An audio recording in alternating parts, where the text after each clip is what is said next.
So with that, we can finally move on to Mario Party 3, which I think is the biggest list that we have to go through here. The first game we have, we're going to be playing a little bit of... Where is it?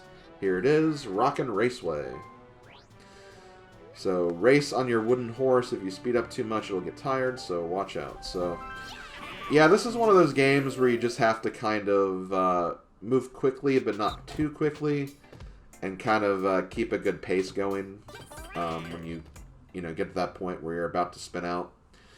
And also, you use the L and R buttons in this game as opposed to A and B, which I guess is fine. I don't really have too much to say about this. Another one of those games that, you know, it'll feel a little bit differently because of the new control scheme and the different mechanics, like how it mechanically feels. But it's still largely the same game. Oh, damn.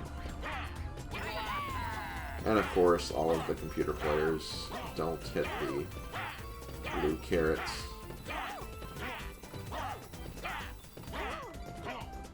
Oh, damn it. Yeah, I'm going to lose this. The only way I can win is if they all hit the blue... Well, they all hit the blue carrot.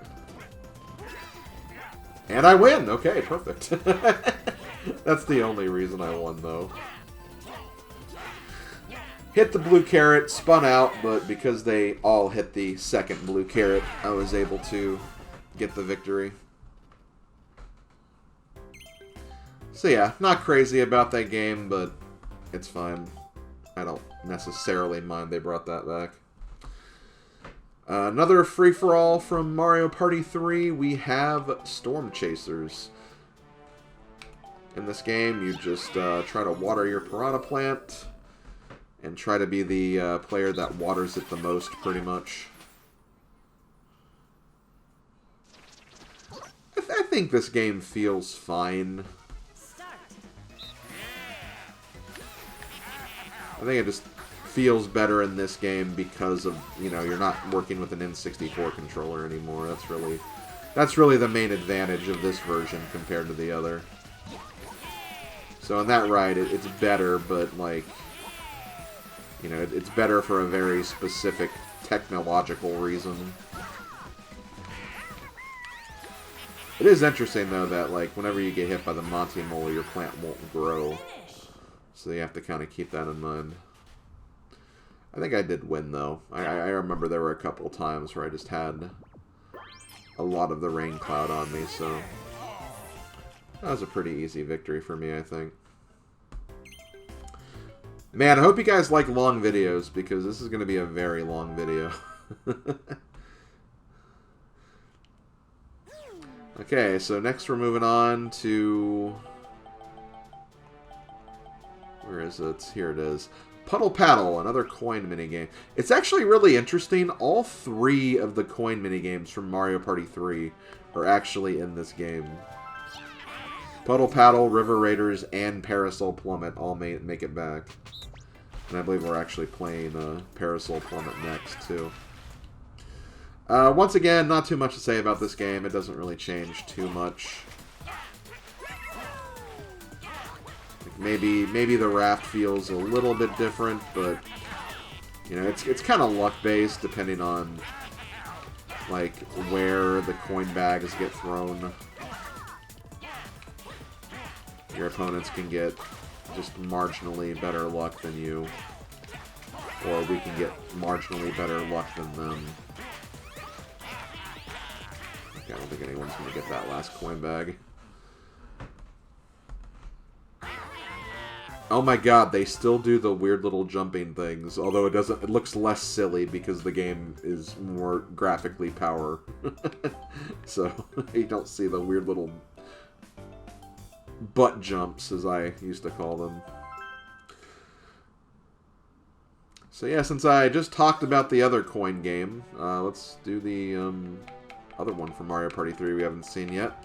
We have Parasol Plummets.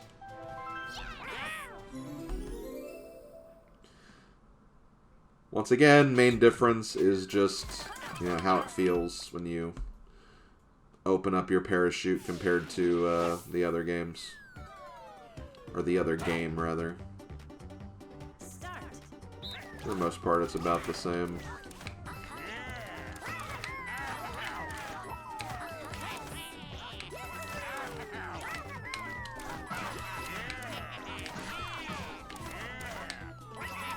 Oh, Yoshi, I wanted that coin bag. How dare you? Wait, I want that coin bag. Oh. Someone knocked me into a hammer there.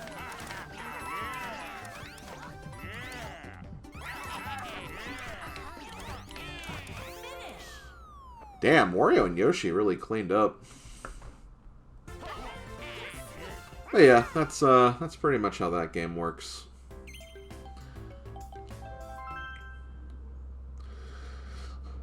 Next game we have another 2 versus 2. We have the minigame. Where is it? Where is it? Yeah, it's like they're ordered by chronological order, but then by minigame typing.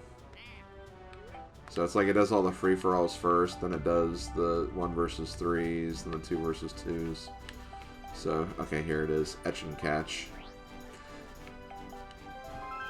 Kind of a weird one to bring up from Mario Party 3. And there is actually a problem I have with this game. And, you know, it can be a problem in the original as well. But good luck if you're playing this game with Donkey Kong as your partner, because Donkey Kong can and will get in the way. Especially if you're working with a guy named Odinspec. Like, Donkey Kong will just always just kind of be in your way. It's just the way it is. But yeah, I believe it's just a first to 5. Yeah. First to 5 or whoever has the most points at the end of the timer. It's alright. But the fact that Donkey Kong screws up that game is a bit of a negative.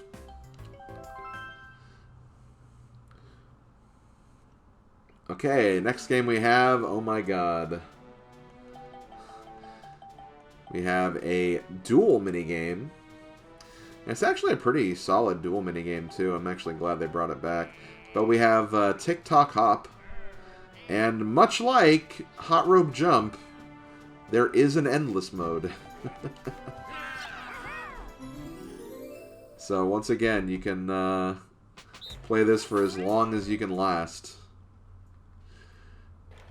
Although I will say I do prefer Hot Rope Jump over this. Because sometimes you can just easily get knocked out not really knowing the location of the clock hand.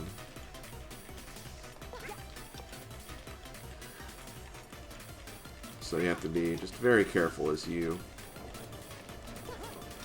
make your jumps in this minigame.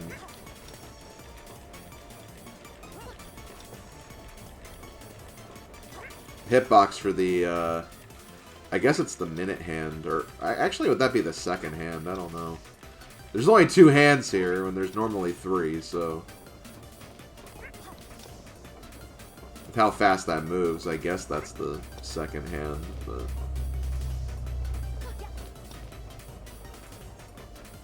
I guess one thing to keep in mind is the game is actually kind of good about this.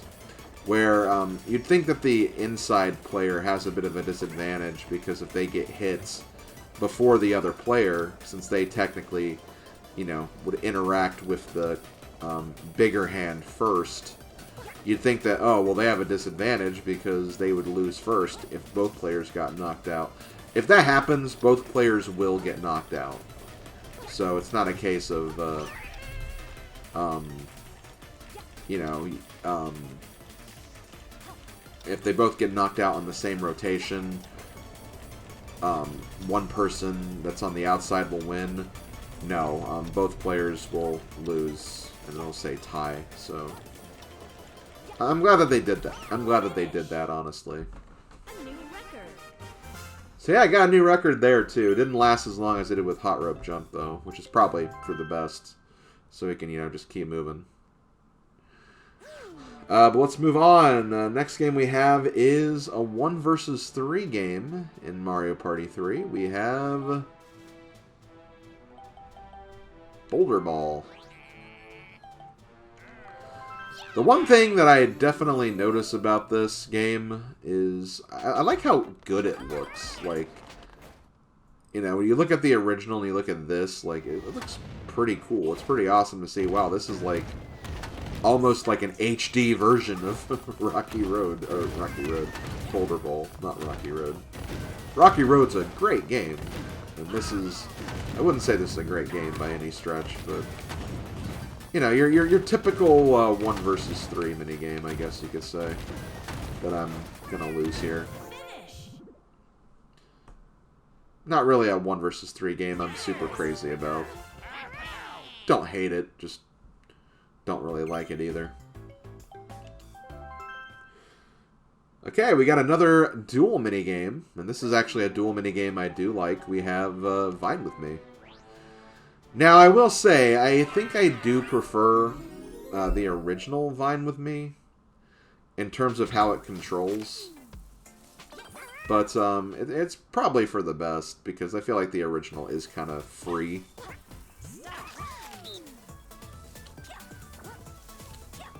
You'll find yourself doing, like, you know, higher jumps more of the time, and you have to really figure out, like, the best time to jump from vine to vine. And there's obviously going to be an optimal setup where, you know, people really know this minigame and the timing of everything. They can get really, really good scores on it. But still, I'm glad they brought this minigame back. I think this is a good dual minigame to bring back. And it does seem like there is, like, you know, slight variations to deal with, too, so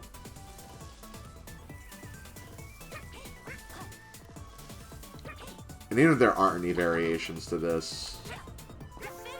Did I beat him? Oh, I just barely beat him. Even if there aren't really any slight variations to this, like, the course is long enough to the point where I think it's, like, not super easy to memorize either, so... Yeah, it's a good dual minigame. I'm glad they brought it back. And the final minigame from Mario Party 3, and this is one that I'm actually really happy they brought back. It's a 2 versus 2, and it's Itza Pizza. I will say, I don't think I'm as good at this version compared to the Mario Party 3, but it's pretty much the same. I feel like you just kind of move slower. Also, the pizza looks really good. Maybe I'm just distracted by how good the pizza looks. Maybe that's it. Also, working with AI is always kind of cringe anyway, because they're just going to do everything they can to mess up.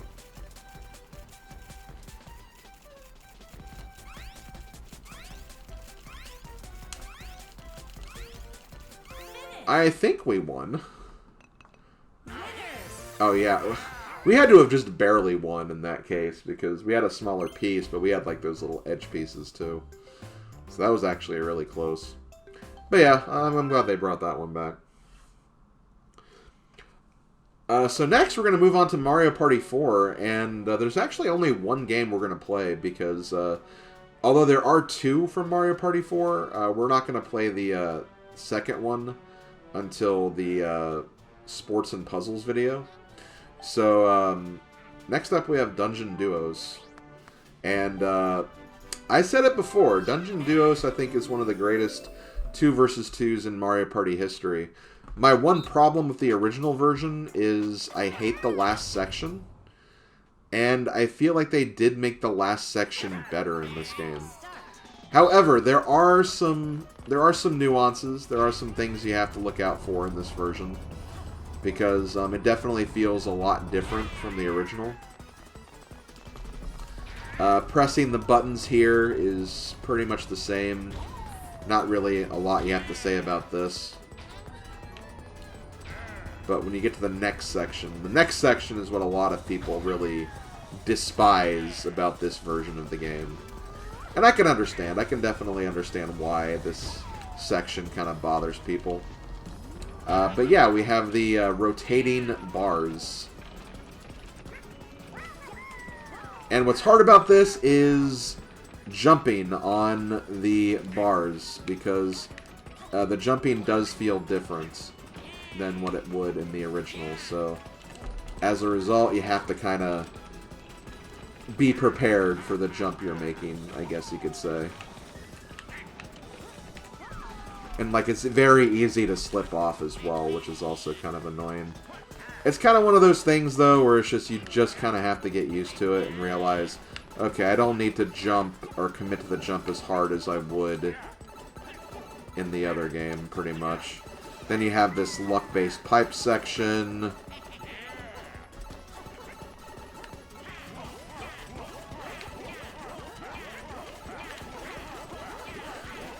Oh, it was there the whole time. And then, of course, you have this section, which you have to pump up the balloon. Didn't really get to do that because we lost so much time in the spinning platform section. But I can say for certain that I do think the balloon pumping feels better in this version. It feels more authentic, like you're actually pumping up in rhythm the way you're supposed to. So as a result, I do think this version of the game is better. You just have to get used to the timing when you're jumping on those platforms, because that can really, really mess you up. Once again, moving on to the next game, Mario Party 5. There's only 2 games we didn't see. One of them is a sports game that we'll see in the future video. The other minigame we have, though, is we have Coney Island. That's right, the game about ice cream is back. My one main issue with this version of Coney Island is sometimes the shadows can be a little faint, and it can be kind of hard to see where the ice cream shadows are. That's really about it. For the most part, though, it's about the same, and it still feels pretty good. It's a pretty solid minigame. I know a lot of people kind of see this as one of the best Mario Party 5 minigames, and I can see why people feel that way. It's a really solid game. And it's just always fun seeing how much ice cream you can get on your monstrous ice cream cone. I also just kind of like how balanced this game is, too, where, you know, you can't get, like, too far ahead, because the more ice cream you have, the slower your character will move, so it's good that it's actually balanced in that, right? So let's move on to Mario Party 6. We have a few games we have to play here. The first game we have here is a 2 versus 2. We have the 2 versus 2 game, Burn Style. There's no endless mode for this, which I'm actually kind of surprised there's no endless mode for this, but I think they just kind of make this thing move too fast to the point where having an endless mode really wouldn't make sense, I guess. Especially since it's not about, like, who can survive the longest, it's just about which team can survive. But yeah, if you like jump timing games, this game should strike your fancy a little bit. I think I personally prefer the other 2 jumping games like this. I think I prefer Hot Rope Jump and TikTok Hop over it, but it's still fun. It's still fun in its own right. Okay, so that's it for that one. Let's move on to the next one. We have a Bowser minigame. We have Dark and Crispy.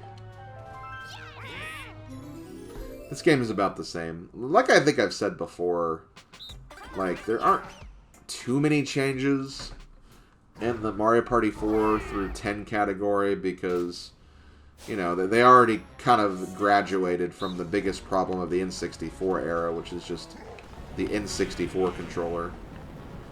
Once they had, like, the GameCube controller and, heck, even the Wiimote to an extent, like, and the gamepad, like, those games just, in general, I think, control a bit better. But yeah, very standard Bowser survival game. Just do your best to stay on the platform. Try not to walk off the edge of the platform. Avoid Bowser. Pay close attention to his movements and where he is, and he should be fine. We actually only have one more Mario Party 6 game because the other one is a puzzle game, so we'll play that later. But we have the free-for-all game, Catch You Later. Now, I'm not super crazy about the original version of this game. I like the idea of it. I just wish that it wasn't so dependent on one, like, NPC. One crazy NPC that runs around like crazy. I feel like he's harder to get in this version. Like, and it was already, like, not easy to keep up with him in the original. But in this version, it could be just kind of obnoxious trying to lock him down. Sometimes you could all be crowding around him, and then it gets to a point where, like, he takes the letters of everyone else, but then he runs away from you before you can get your letter. It's just really annoying. Definitely not a great aspect of this game that I'm that crazy about, but I mean, it still works fine. I think it's a fine idea. I just kind of wish, like, maybe there was, like, a second mailman and the arena was a little bigger or something. Yeah, I think that would have made it, like, a little more balanced, I think. But yeah, that's all for Mario Party 6, believe it or not. So let's move on to Mario Party 7, and there's 2 games here we're going to be playing. Once again, we have another puzzle game that we won't see until the puzzle video. But the next game we have is, where is it? The Final Countdown. This was a battle game, I believe, in Mario Party 7. It's just a free-for-all here. And it's a basic survival game. Just try to survive as long as you can. You can try to mess with your opponents, or you can try to just, like, defend yourself and survive.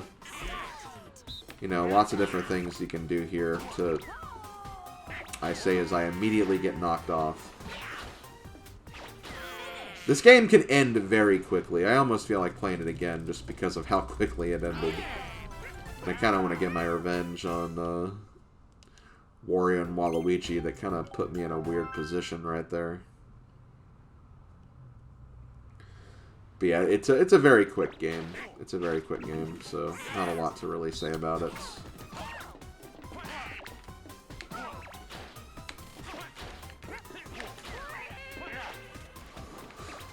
What I do is I try to, when my number starts getting low, I just try to look for, like, the next biggest number. I just try to survive, mainly, because, yeah, your opponents might just do stupid stuff like that and knock themselves out. They may not even try to go after you.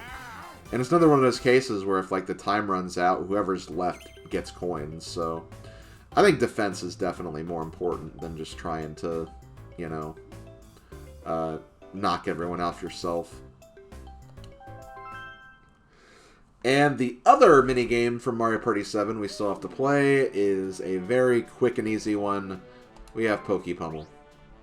And it's a button masher. I'm not crazy about it. Let's just play it quickly and never play it again.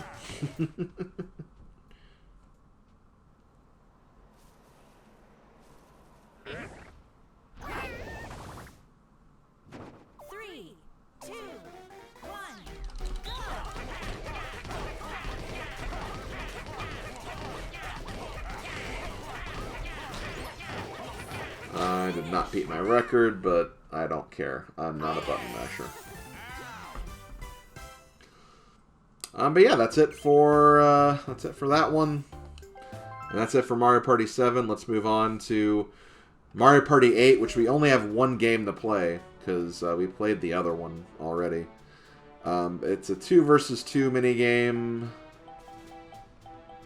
Where is it on here? It is right here. We have Paint Misbehavin'. Or as I like to call it, Splatoon 4. No, I'm kidding. But no, this is the game where you paint Goombas. Whichever team has more painted will be the winners.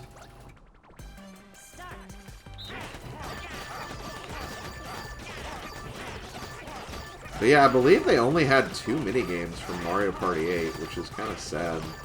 Because here's the thing, like, I don't think Mario Party 8 is amazing by any stretch. It's probably one of my least favorite of the, you know, the classic style. But, yeah, I do think there were some great minigames in the game, though. Like, you know, you have, a couple of good, like, aim and shooting minigames. You have Mosh Pit Playroom, which is not even a motion-controlled game, but it just feels really good to play. So yeah, there's some good games that I think kind of unfortunately missed the cut for this particular collection here.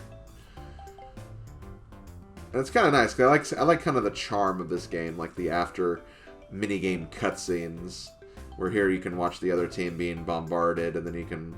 And the other minigame, the coin minigame, like, you just watch as the entire desert oasis gets blown away in a sandstorm. Just silly little things like that. But yeah, that's all we have to show for Mario Party 8. Mario Party 9, like I said already, it's a sports game that we'll see in a future video. And that leaves Mario Party 10, and there's only one game we have to show from there. And unfortunately, it's not a great one. We have Rapid River Race. Now, here's the thing. I like this minigame in Mario Party 10. I do not like it in this game. And the reason why I don't like it is you can only move with the control stick. And I swear, there are times where I move the control stick and then I just, like, accidentally move back. Like, I don't know if it's just, like, my control stick or just the physics of the game or whatever, but it's really, really obnoxious, and it prevents me from actually being able to, like, try to aim for, like, an optimal score here. And it's kind of unfortunate, because I think this is a really cool, like, score-based game. But yeah, all you gotta do is you press buttons to speed up your vehicle. You can also slow it down. You want to go as fast as you can, but you also need to be careful, because obstacles will come, and if you hit one, you'll be, you know, slowed down even more. So it's all about finding the right speed and conquering this minigame. Did I just get I just got a new record. Holy crap. That was pretty good, though. Pretty good. 22 seconds. Man. Actually beat second place by like a whole 10 seconds there. But yeah, there we go. That's all the minigames from Mario Party Superstars, at least for the games you can get in like a normal standard play of the game. It's kind of unfortunate. You can't play the item games through here, so... and I think we did get all the item minigames, but unfortunately if you don't, you have like no way of playing them aside from just playing them in the boards. So thankfully we were able to see them all. Just a refresher, they were Bobbing Balloons, Swinging with Sharks, Winner's Wheel, Hammer Slammer, and Roll Out the Barrels. So all those minigames are also in this game as well, but you just can't play them in the free play menu, unfortunately. But yeah, that's going to do it for this part of the playthrough. I think I am going to end up making this 2 videos, just because, you know, there were a lot of minigames we still had to play through. So I'll probably just make this 2 videos. Next video, I don't know if I'm going to actually do both or not. I'm just going to check and see how I do for time. But the next video is going to be focused on the sports and puzzle games of Mario Party Superstars. So I hope you guys are ready for that. This has been SlimKirby, and I will see you guys then. Later, folks.